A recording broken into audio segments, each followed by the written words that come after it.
आपल्या आवडीच्या कामातून जर आपल्याला 2 पैसे मिळत असतील तर किती मस्त ना, ते काम करायला आणखी जास्त मजा येते.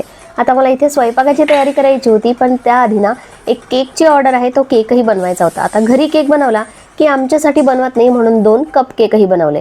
आता बघा, लहान मुलांसोबत ना दुकानदार हमखास फसवेगिरी करतात. तशीच फसवेगिरी आज रियांश सोबत झाली. 100 रुपये गेला, 85 रुपीजचं सामान घेऊन आला आणि 15 रुपये तिथेच सोडून आला. पण ठीक आहे, यातूनही तो थोडाफार शिकला असेल अशीच अपेक्षा करते. पुढे त्याच्यासाठी हे कामाला येईल आणि त्यांनी शिकावं म्हणूनच आम्ही त्याला बाहेर पाठवत असतो.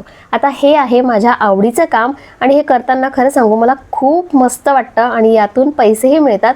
अशीच आपली कामं असतात जी आपल्याला आवडतात, त्याचंच रूपांतर आपण आपल्या छोट्याशा बिझनेसमध्ये करू शकतो आणि थोडेफार पैसेही कमावू शकतो. आता मुलांचं पॉटलक होतं, त्यासाठी रियांशला पास्ता हवा होता आणि इतका साधा पास्ता, मला तरी तो अजिबात आवडत नाही. त्यात काहीच नसतं, चिली सॉस, टोमॅटो सॉस आणि शेजवान पास्ता सॉस शिवाय. असो, त्याला तो आवडतो, त्याच्यासाठी तो परफेक्ट आहे. त्यानंतर मस्त असा मी केक बनवला. आम्ही बाहेर पडलो, थोडासा गप्पा गोष्टी करत करत असं चहा, बन मस्का एन्जॉय केला, समोसा एन्जॉय केला आणि थोडी मिठाई घ्यायची होती, पनीर घ्यायची होती, ते सुद्धा घेतलं.